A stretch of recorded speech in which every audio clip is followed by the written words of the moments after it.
Alors nous inaugurons ce soir notre parcours en 6 étapes vers plus de fraternité, selon le titre de la lettre pastorale que Monseigneur Michel nous a donnée.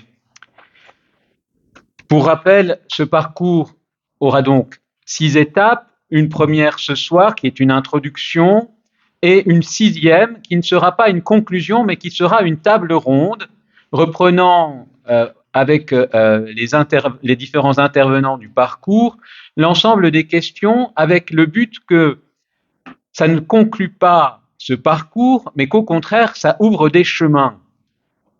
Car un grand théologien a dit que le problème dans l'Église, c'est pas tellement de faire des conciles, c'est de les appliquer dans la vie concrète de l'Église. Je ne sais pas si Monseigneur sera d'accord avec moi, il me semble que, je m'avance peut-être beaucoup, écrire une lettre pastorale, c'est pas si difficile que cela. Je me risque.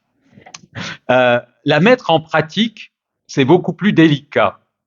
Et le but de ce parcours, et il ne sera réussi qu'à cette condition, c'est qu'une véritable mise en pratique de la lettre pastorale puisse se faire.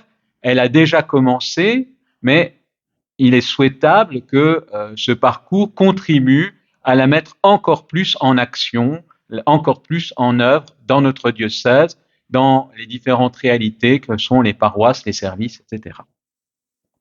Et donc, il y aura 4 étapes intermédiaires avec pour thème la parole de Dieu, l'appel, visiter pour échanger, marcher ensemble avec le thème derrière de la synodalité.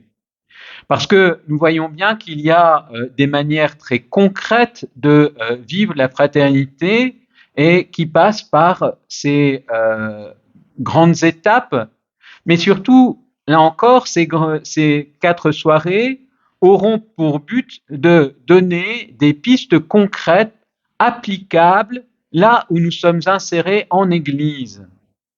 Encore une fois, les grandes idées, à commencer par la fraternité, on peut la vivre comme, on peut la voir comme un slogan sans la vivre.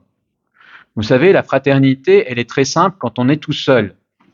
Elle devient tout de suite compliquée dès qu'il y a un deuxième. C'est d'ailleurs le drame que l'on voit dans le livre de la Genèse. Caïn et Abel, tout d'un coup, ils sont 2 et on voit que la fraternité a quelques problématiques à se vivre concrètement.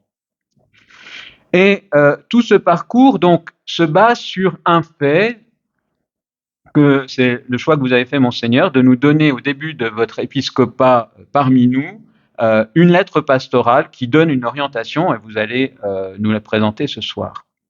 Et je mettrai cette lettre pastorale en lien avec 2 réalités qui sont 2 réalités de l'ordination épiscopale.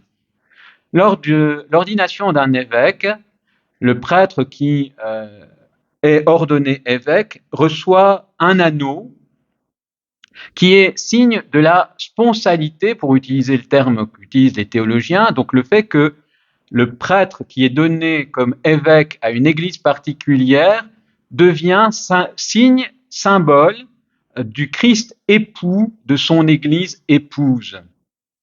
Et à travers le signe de l'anneau épiscopal, de ce lien très particulier entre une église et son évêque, il y a aussi le fait que lorsque le pape demande à un prêtre de devenir évêque, il y a le fait qu'il demande à ce prêtre de prendre soin de l'église particulière qui va lui être donnée. Et sûrement qu'une lettre pastorale est une très belle manière de prendre soin du peuple de Dieu qui vous est confié, Monseigneur. Et le deuxième signe qui est très beau dans une ordination épiscopale, c'est la remise de la crosse, le bâton pastoral. Parce que l'évêque est donné comme époux à une église particulière et il est donné aussi comme pasteur de son peuple. Et l'Écriture le dit, notamment le livre d'Ézéchiel, qu'il y a bien des troupeaux qui sont sans berger. Mais on voit aussi que, notamment la crise agricoles ou chez ceux qui, voilà, les paysans de France et d'ailleurs, combien c'est dramatique pour un paysan de perdre son troupeau. Un éleveur sans troupeau, c'est un drame véritable. Et on voit qu'il y a un lien, il n'y a pas d'église particulière sans pasteur et il n'y a pas de pasteur sans peuple. Et le bâton pastoral, la crosse, elle est belle dans le sens qu'elle est visible, quelle que soit la position de celui qui la porte. Il peut être à la tête de son peuple, au milieu de son peuple ou derrière lui. De toute manière, on voit la crosse, on voit le bâton pastoral. Et il y a cet accompagnement du peuple de Dieu à travers un enseignement, une présence, et la lettre pastorale est, on le sent à la lire, le fruit aussi des premières visites pastorales que vous avez fait dès votre installation comme évêque de Nancy et de Toul. Donc, la volonté, la prétention presque de ce parcours en 6 étapes, c'est d'être véritablement au service de cette lettre pastorale et de l'élan que vous avez voulu donner, Monseigneur, au début de votre épiscopat.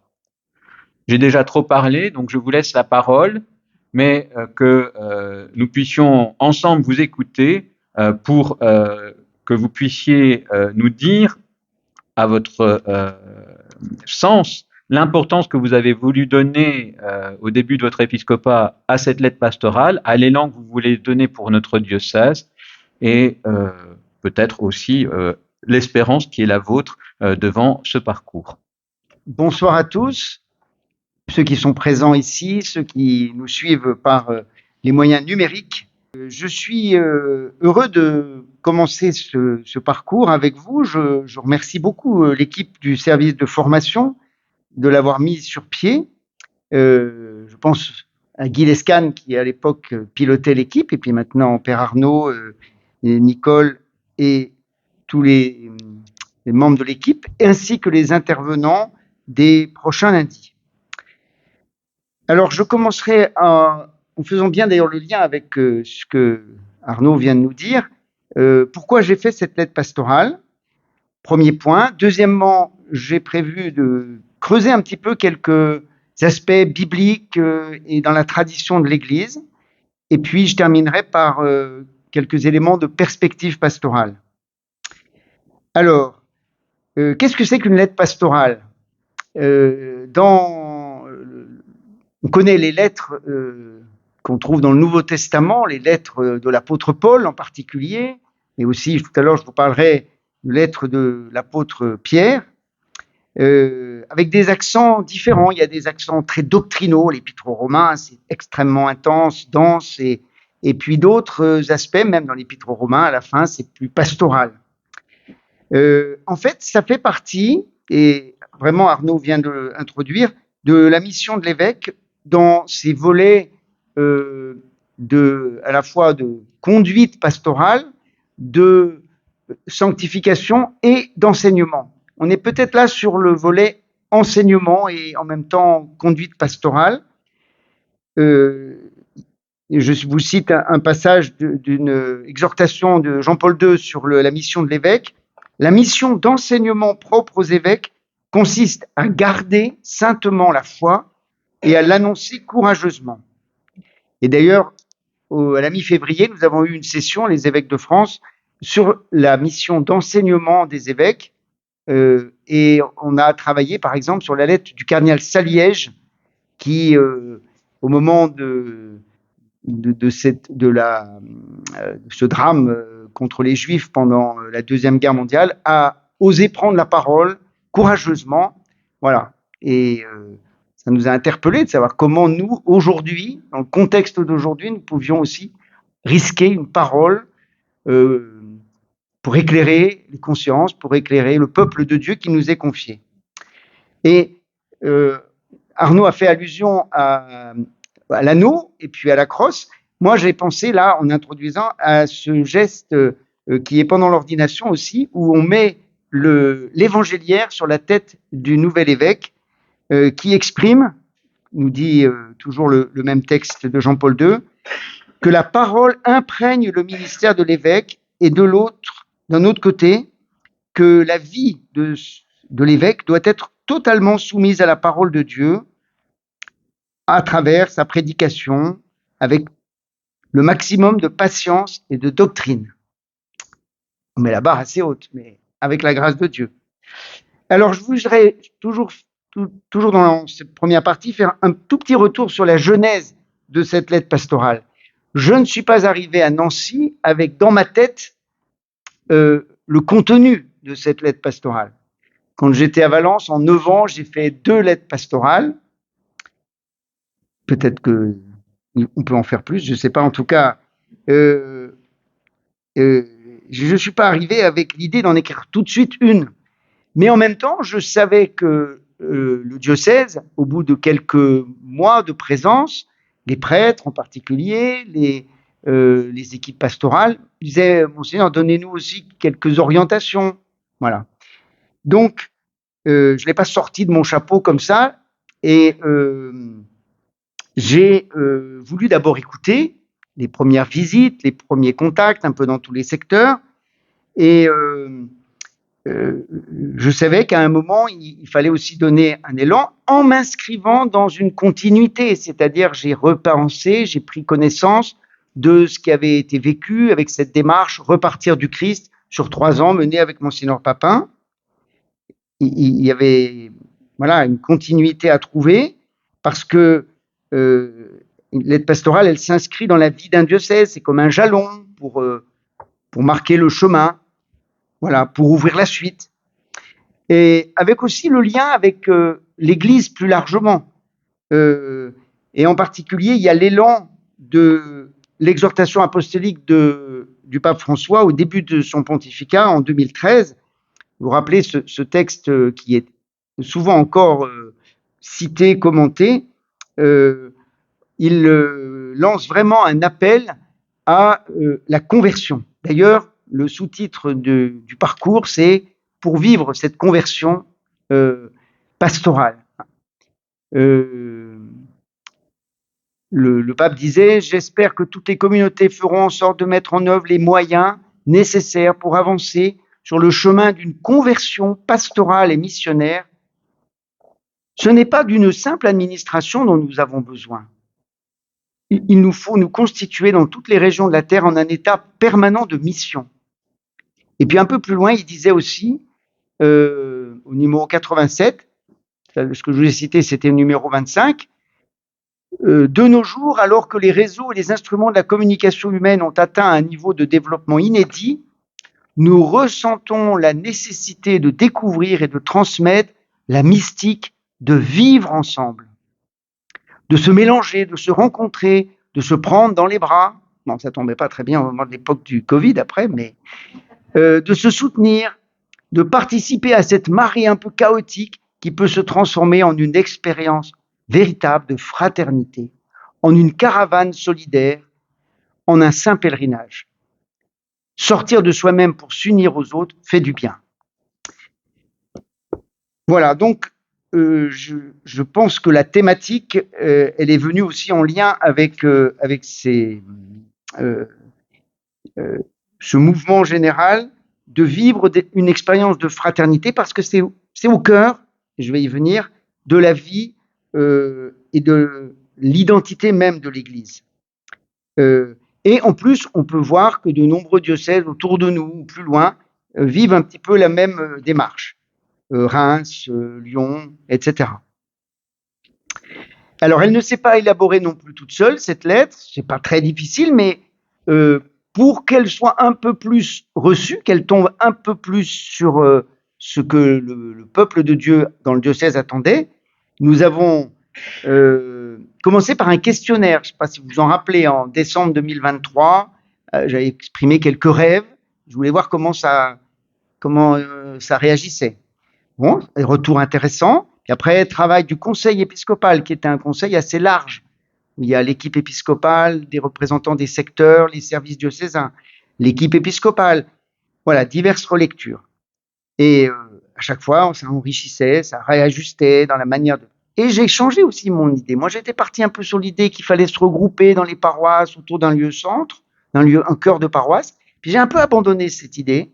Et c'est comme ça, petit à petit, j'en suis arrivé à cette thématique de la fraternité. Vous voyez, donc même dans l'amont, il y a déjà, on pourrait dire, de la synodalité un peu, et un peu de l'écoute de ce qui se passe dans le peuple. Voilà. Alors, qu'est-ce que je pouvais en attendre? Surtout ouvrir une réflexion, encourager ce qui germe, accompagner des processus de transformation dans lesquels nous sommes déjà engagés, avec le désir de ne pas se focaliser sur des questions d'organisation, combien de messes, est-ce qu'il faut redécouper les paroisses, mais d'aller au cœur de la foi, d'être à l'écoute de ce que l'Esprit nous dit et de cheminer ensemble. D'où le style de la lettre, j'ai voulu donner un élan clair, mais aussi j'ai ouvert des pistes en posant des questions. Le risque, c'est que si ces questions tombent à plat ou qu'il n'y a jamais des bouts de réponse, on prend un risque. Et justement, je termine mon premier point avec ça, c'est qu'il me semble que ce parcours vient bien pour permettre de mieux comprendre de quoi il s'agit, que c'est pas une idée sympathique que l'évêque a eue, mais que c'est vraiment un enjeu de notre Église aujourd'hui dans le contexte de notre monde. Et du coup, c'est vrai que j'ai été assez attentif en circulant à ce que ça a déjà permis de conforter tous ces petits groupes autour de pèlerins des Écritures. Cette année, l'année dernière, c'était les Éphésiens. Ces petits groupes qui existent depuis longtemps. Des groupes divers. Alors, il y a aussi tous les mouvements, le groupe du Rosaire, les fraternités, et puis des fraternités qui naissent plus directement en s'appuyant sur la proposition de la lettre. Voilà. Donc, j'attends aussi de ce parcours, et on se donne rendez-vous déjà, comme l'a annoncé Arnaud, à cette table ronde finale, qui ne sera pas non plus une conclusion, mais un point d'étape. Voilà. J'y reviendrai en conclusion tout à l'heure. Alors, que je vous partage maintenant en deuxième point quelques fondements bibliques, quelques éléments de la tradition de l'Église. Le premier point, c'est, je cite mon voisin, parce que Arnaud a donné au diacre, il y a quelques temps et quelques semaines, une belle formation sur la fraternité, et il l'évoquait tout à l'heure, ne serait-ce qu'en parlant de Caïn et Abel. Comme tu disais Caïn a un frère, mais il ne sera jamais frère. Si on lit le texte de près, on voit bien que Abel est dit frère de Caïn, mais Caïn n'est jamais dit frère d'Abel. Et quand il pose cette question, suis-je le gardien de mon frère? Vous savez, Genèse chapitre 4, on voit bien qu'il ne consent pas à recevoir Abel comme son frère.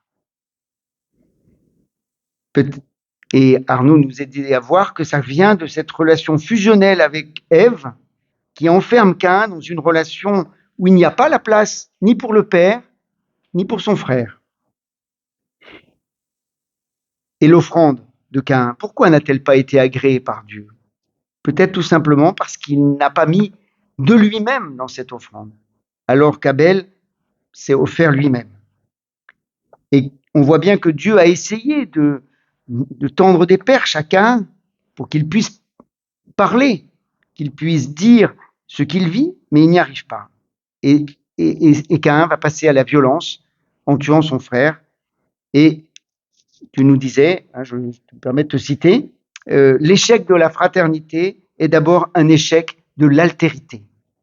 Ça, c'est bon à retenir, parce que, vous savez, ces grands textes des récits de la création, de la Genèse, de la tour de Babel, sont des textes qui éclairent très profondément la vie humaine dans toutes ses composantes. On peut aller aussi relire Jacob et Ésaü, et l'histoire de Joseph et de ses frères, vous savez, avec ce long parcours qui commence peut-être par une injustice, puisque Joseph est un peu le chouchou, et puis ça va se terminer finalement plus tard, bien plus tard, après bien des rebondissements, avec des cœurs qui se brisent, où chacun sort finalement de lui-même. Hein, ces beaux textes voilà. Et là aussi, c'était un point que tu avais souligné. La fraternité n'est pas possible si on ne reconnaît pas que, nous ne sommes pas à la source de nous-mêmes. Quelque part, il y a quelque chose de fondamental là, accepter que sortir de notre égoïsme en quelque sorte, et que personne, nous ne sommes à la source de nous-mêmes. Ensuite, faisons un grand pas, fraternité dans le Christ. Vous avez peut-être remarqué que Jésus ne dit pas à ses disciples « soyez frères », mais on voit l'importance qu'il accorde à la fraternité par un biais d'ailleurs qu'on a entendu dans l'évangile d'hier, que peut-être vous avez toujours en mémoire. Qu'as-tu à regarder la paille dans l'œil de ton frère et la poutre qui est dans le tien, tu ne le vois pas. Et à un autre moment, aussi plus tard dans l'évangile selon saint Luc, il y a si ton frère a commis un péché, vous savez, toute cette procédure, va le trouver seul à seul, et puis sinon on va trouver la communauté. Donc on voit bien que c'est présent, même si le vocabulaire lui-même n'est pas encore celui-là. On voit aussi comment Jésus forme ses disciples. Pensons à la parabole du père et des deux fils. Vous vous rappelez, où le père est le personnage principal. C'est très beau de faire le parallèle entre sa manière de sortir pour guetter son cadet qui est parti et qui va revenir, de même qu'il sort pour faire entrer son aîné qui s'est un peu vexé. Et voilà. Donc là, on voit bien que c'est présent. Mais finalement, c'est quand Jésus ressuscité qu'il va faire le don de la fraternité en s'adressant à sa première messagère, Marie-Madeleine. Va trouver mes frères pour leur dire que je monte vers mon Père et votre Père, vers mon Dieu et votre Dieu. Voilà, donc cette fraternité dans le Christ, elle a été bien comprise par les premières communautés. Et j'en veux pour preuve la première lettre de Saint Pierre, qu'on ne connaît pas forcément beaucoup. Bon, on l'entend souvent dans le temps pascal.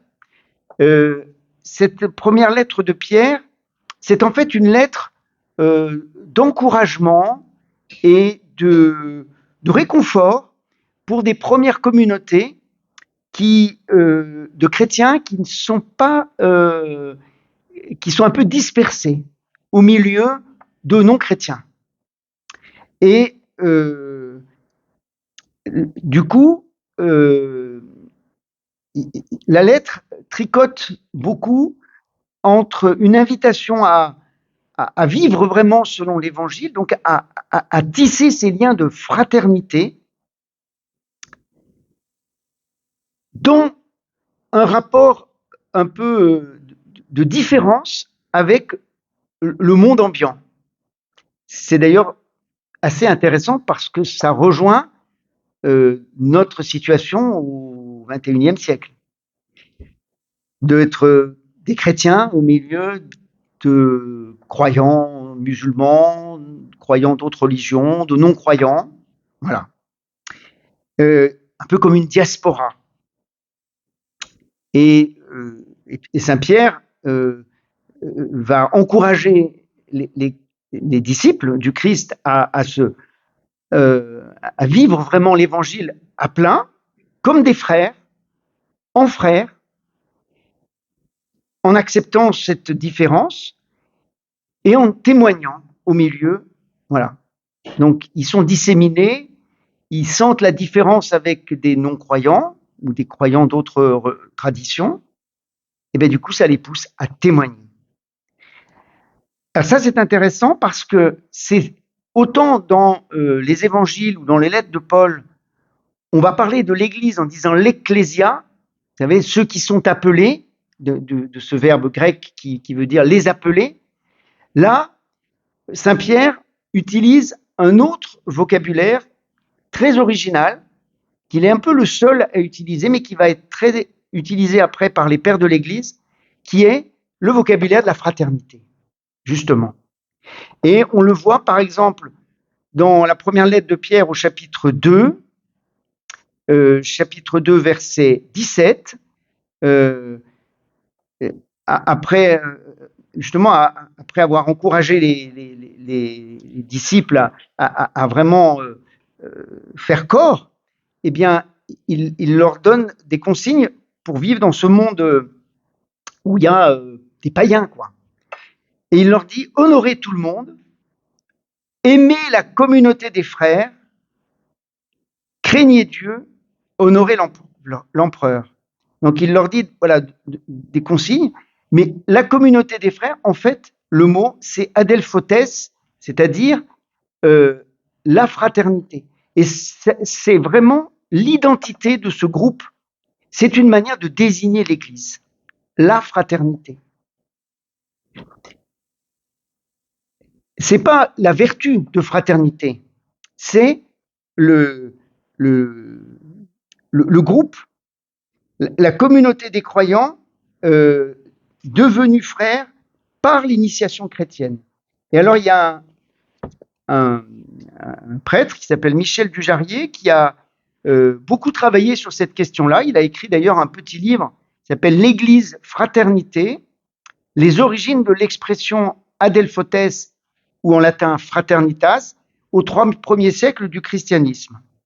Et il insiste vraiment pour dire que c'est un terme technique qui n'est employé que dans ce passage, une autre fois aussi par saint Pierre. C'est vraiment l'Église qui s'appelle fraternité. Ça n'est pas une vertu, mais un groupe. C'est celui des croyants, par distinction d'avec celui que forment tous les hommes. Et un peu plus loin, au chapitre 5 de toujours cette première lettre, verset 9, eh bien, il va dire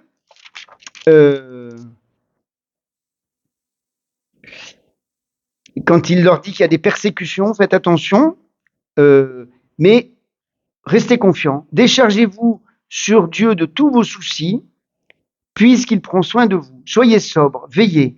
Votre adversaire, le diable, comme un lion rugissant, rôde, cherchant qui dévorer. Résistez-lui avec la force de la foi, car vous savez que tous vos frères, donc la fraternité de par le monde, est en but aux mêmes souffrances.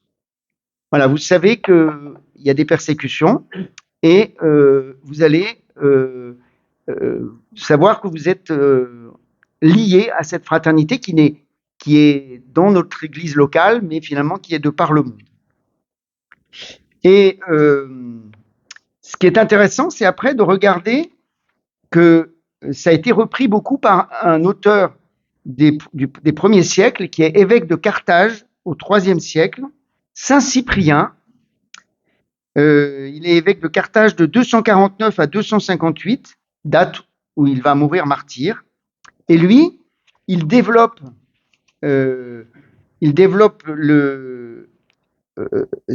sur 3 thèmes.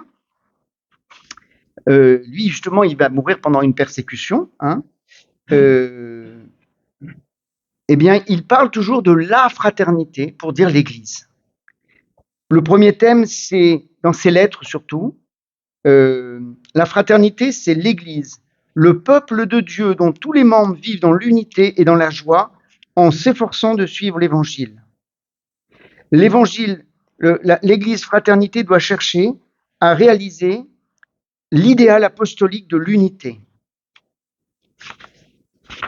C'est d'ailleurs pour ça que j'avais mis au dos de la lettre pastorale une petite citation de Saint Cyprien.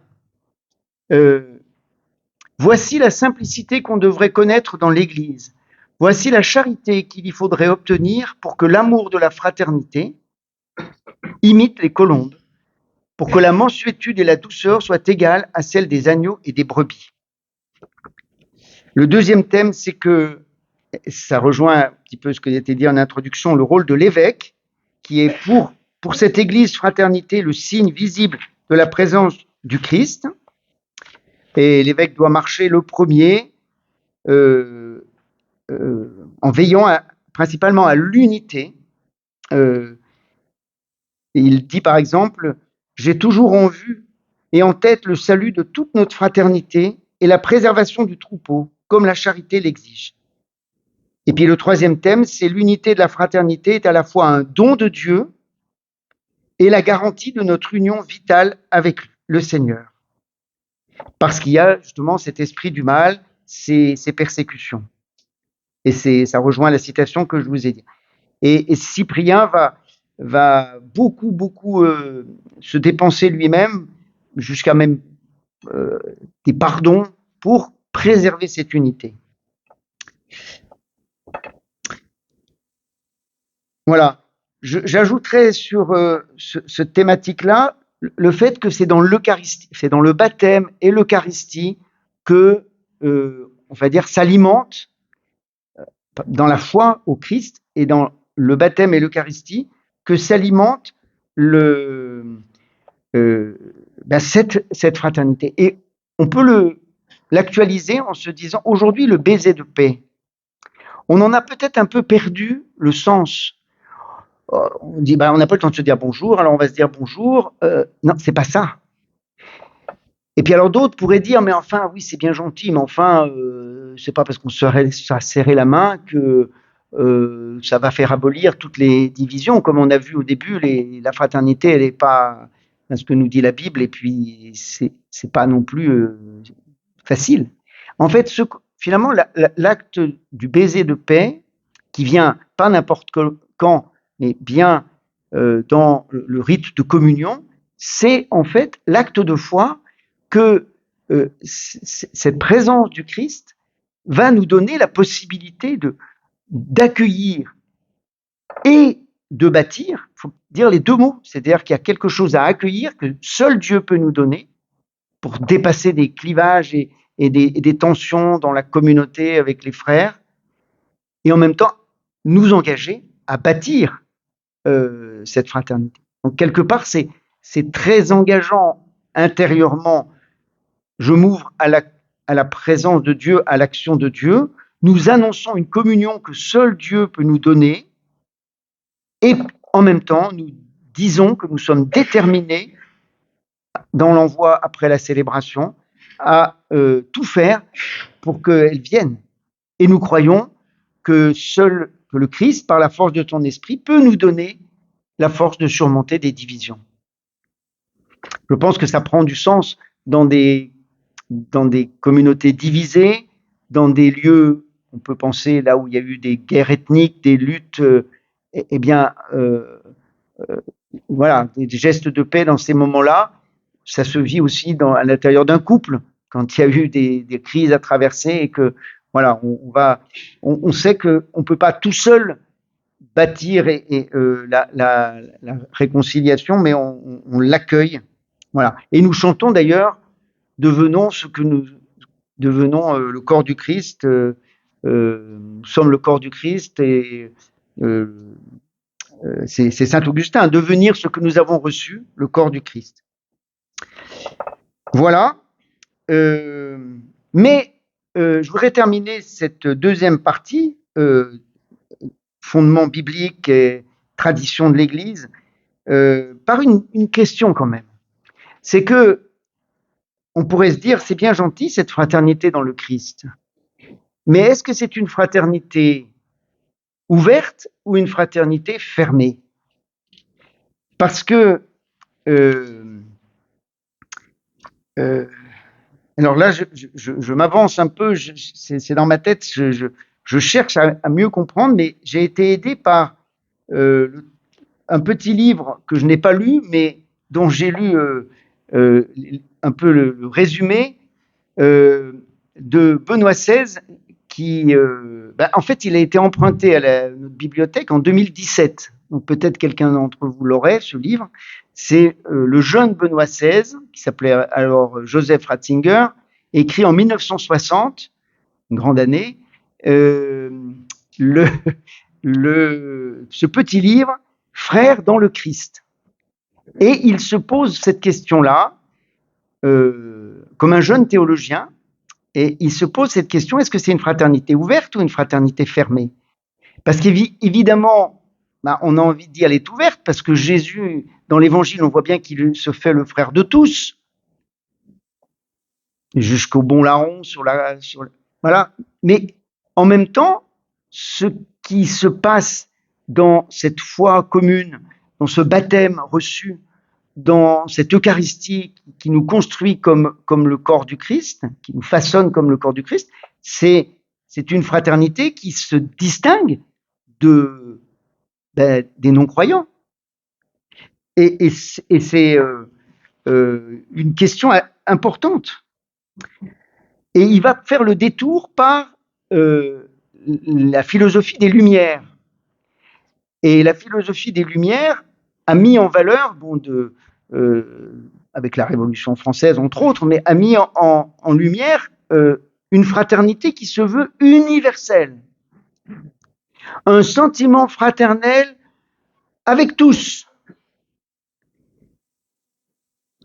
Mais il y a un risque, c'est que ce soit finalement vide de sens. Être frère de quelqu'un que je n'ai jamais rencontré, à l'autre bout de la planète, c'est facile à dire. Est-ce que c'est réel? Donc il creuse cette question et il va chercher bien sûr dans l'Évangile, dans Saint Paul, dans Saint Jean. Et en fait, on va sentir que cette fraternité, elle est comme l'élection, comme Dieu qui choisit son peuple, le peuple élu, le peuple de la première alliance, pour être finalement élargi à une alliance universelle. Eh bien, le fait d'avoir une petite fraternité restreinte, mais concrète, où on se connaît, où on se frotte parce qu'on vit ensemble et parce qu'on choisit de se connaître, de s'aimer, de porter les fardeaux les uns des autres, à ce moment-là, c'est peut-être le creuset d'une fraternité universelle. Et donc là, je crois qu'on est à quelque chose d'assez fort et assez important dans la vocation et la mission de l'Église. C'est-à-dire que non pas devenir frère comme un petit ghetto où on est bien entre nous et où finalement on se protège du monde extérieur, mais plutôt de vivre cette fraternité de manière authentique pour être signe et moyen d'une fraternité qui gagne de manière beaucoup plus universelle. À ce moment-là, ça devient une fraternité universelle qui s'élargit, qui a vocation à s'élargir, mais qui n'est pas irréelle ou artificielle. Voilà ce que j'ai compris de la réflexion de Joseph Ratzinger. Il a ces expressions, la fraternité chrétienne n'est jamais une fraternité contre, où on serait entre soi. Le risque existe, quelquefois, de faire cuchon, comme on dit à Lyon, mais d'être, en fait, parce que cette fraternité, elle est authentique, parce que on l'accueille venant comme un don du Christ, pour être ferment, germe de fraternité dans le monde. Et je crois que c'est ce que les papes ensuite nous ont dit quand le pape Paul VI dit dans Populorum Progressio, donc une encyclique sur le développement des peuples, en 1967, il dit « Le monde est malade, son mal réside moins dans la stérilisation des ressources ou leur accaparement par quelques-uns que dans le manque de fraternité entre les hommes et entre les peuples. » Mais voyez comment, en fait, il y a comme un appel à accueillir cette fraternité dans le Christ, qui nous est commune entre tous les baptisés, nourris dans l'Eucharistie, mais pour être artisan, serviteur, et c'est ce qu'a fait le pape François dans Fratelli Tutti, pour que cette fraternité qui est celle des baptisés, on va dire, soit une fraternité au service de ce monde. Et c'est là où on trouve la dimension à la fois missionnaire et sacramentelle de l'Église.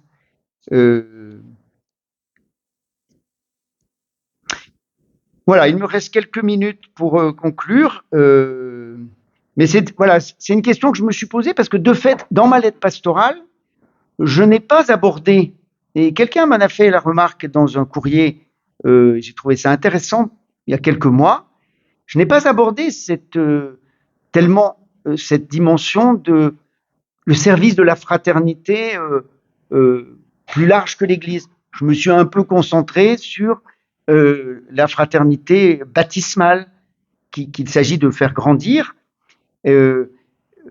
parce qu'elle est non pas seulement une vertu, mais d'abord parce qu'elle est notre identité. Voyez comme il s'aime. Voyez comme il s'aime, c'est le signe qui va être le déclencheur d'un témoignage plus large. Donc ça veut dire qu'une lettre pastorale, c'est jamais aussi qu'un jalon, un moment sur un aspect, et que ça voilà, c'est pas une encyclique, c'est modeste, ça permet un jalon. L'intérêt étant que les membres du diocèse, que ce soit les fidèles, les prêtres, les équipes, les diacres, tout le monde puisse s'en saisir et en faire quelque chose. D'où ma dernière partie pour terminer, quelques perspectives pastorales dans l'actualité de notre Église diocésaine. La première, c'est juste vous dire que du coup, ces petites fraternités que j'encourage, elles ont pour but de donner un visage concret à l'Église. Ratzinger, toujours lui, avait fait aussi une espèce de prophétie sur l'Église. Alors, je ne sais plus ce que j'en ai fait.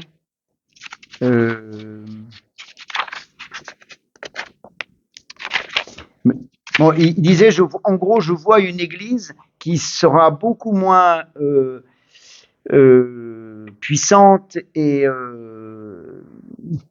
bien installée dans la société, mais où il y a des petites cellules de fraternité, on peut les appeler comme on veut, et qui vivront profondément, de manière authentique, l'Évangile, et qui du coup pourront rayonner, pourront être au service de cette transformation du monde par l'amour, puisque c'est ça le cœur de l'annonce du Christ. Donner un visage concret à l'Église, se nourrir de la parole de Dieu qui est essentielle pour toute conversion. La conversion, on va le vivre pendant le carême qui commence très bientôt. C'est à partir de cet accueil de la parole que Dieu nous adresse et des signes qu'il nous fait, et puis vivre ces 5 essentiels des actes des apôtres, d'une communauté où on est à l'écoute de la parole de Dieu, où on vit vraiment comme des frères, où on porte les fardeaux les uns des autres, où la prière a toute sa place, où la formation, la croissance dans la foi est aussi à l'ordre du jour, et où on témoigne et on ne cache pas la joie de croire, et tout cela, le service étant inclus dans la dimension fraternelle, à la fois interne à la communauté et dans le monde. C'est d'ailleurs très visible dans les catéchumènes dont je lis les lettres. Plusieurs ont bien pigé, en particulier des jeunes, mais des adultes aussi, que déjà un jeune qui est engagé dans une association Andy Blue pour l'accompagnement de jeunes personnes handicapées pour leur faire vivre un vol en montgolfière. Donc en fait, il a bien compris que cet engagement-là, il est déjà en lien avec son amitié avec le Christ. Et puis, je pense que l'enjeu encore de ces petites fraternités, c'est l'accueil de ces nouveaux croyants. Et là, je pense qu'on a vraiment une audace nouvelle à avoir, c'est que pour l'instant, avec l'arrivée d'un certain nombre de croyants qui frappent à la porte, on n'a pas encore transformé notre mode d'accompagnement.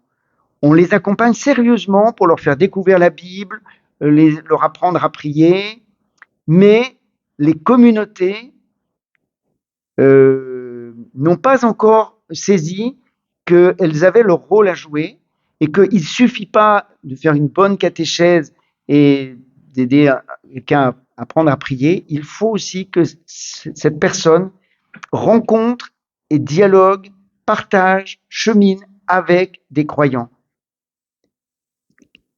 Et ça se vit en aumônerie étudiante, parce que là, il y a quelque chose de l'ordre du lien fraternel qui se crée assez vite. Mais je crois que dans nos paroisses, ce n'est pas encore, on n'a pas tilté. On se réjouit qu'il y ait un peu plus de catéchumènes. C'est l'Esprit Saint qui travaille, mais on n'a pas encore, et je pense que là, c'est un des enjeux majeurs pour les années qui viennent.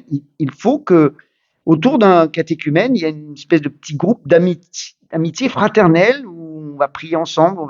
Voilà. Alors vous allez dire, il y a des tas d'objections parce que les gens dans le monde moderne, ils n'ont pas le temps. Déjà, ils prennent un peu de temps pour leur catéchèse. Oui, mais en fait, il faut savoir ce qu'on veut. Si c'est voilà, il y a un enjeu d'accueil des nouveaux croyants. La deuxième perspective pastorale, c'est la pratique de la synodalité. Comme je vous l'ai dit, une lettre pastorale est un jalon qui balise un chemin, mais qui va se poursuivre plus loin. C'est une étape qui en appelle d'autres. Et ce que, avec l'équipe épiscopale, on entrevoit, c'est que autour de la Pentecôte, comme on l'a annoncé dans la lettre pastorale, ça serait bien qu'on puisse faire raconter, très simplement, pas faire encore des réunions, mais faire raconter par telle ou telle fraternité, nouvelle ou ancienne, ce qui se vit, pour identifier, bien sûr, les joies, rendre grâce, des difficultés, des questions qui se posent. Et troisième perspective, j'ai le projet de visite pastorale dans les mois et années à venir. J'ai commencé par une visite pastorale des jeunes. Demain, par exemple, je vais passer la journée à Saint-Léon-Claude Donneau. Mais il y a aussi une visite pastorale à vivre dans les paroisses. Et j'aimerais les faire, mais je ne sais pas encore exactement comment, vraiment en lien avec cette dynamique de vivre vers plus de fraternité. Peut-être les diacres me suggéraient de poser plusieurs questions un peu spécifiques, pas vouloir faire une visite pastorale, c'est pas une inspection, c'est pas non plus du tourisme pour visiter, même si c'est bon d'aller voir aussi une entreprise ou un agriculteur, etc. Mais identifier les questions clés que les communautés se posent, peut-être ne pas se braquer ou se précipiter sur, comme je le disais tout à l'heure, des questions d'organisation, mais comment on vit la fraternité, qu'est-ce qui naît, qu'est-ce qui est en train de naître, comment les jeunes prennent leur place, comment les nouveaux croyants prennent leur place, voilà, quels sont les besoins. Il y a tout ce volet aussi qui me tient à cœur et par lequel je terminerai sur la fraternité au sein du presbytérium et puis fraternité diaconale. Nous avons déjà dans le conseil presbytéral amorcé le travail sur les questions qui sont posées. Vous savez, il y a un volet pour comment vivre cette fraternité. Là aussi, j'ai compris que c'était quelque chose de très profond qu'il ne faut pas juger à la hâte. C'est plutôt la politique des petits pas. Là, on vient de vivre une semaine de retraite avec une vingtaine de prêtres. C'est que 20 prêtres parmi le presbytérium, mais ça sème des choses profondes. Et il faut bien repérer aussi tout ce qui peut se jouer dans notre presbytérium qui a plusieurs facettes, vous savez, avec des prêtres lorrains, des prêtres plutôt venant d'Afrique, des communautés comme les oratoriens ou la place des dominicains. Enfin, on a beaucoup d'atouts et en même temps, c'est toujours un peu un défi parce que la fraternité, c'est un choix aussi. Ce sera peut-être ma conclusion, puisque je crois que j'arrive à l'heure. C'est à la fois un don. Voilà, le Christ a formé son Église comme une fraternité. C'est en même temps une tâche. C'est parfois difficile. Il peut y avoir des épreuves, des brisures, des conflits. Et en même temps, c'est passionnant, quoi. Voilà, c'est une. Ça rejoint ta conclusion d'ailleurs, je crois. Merci de votre attention à tous.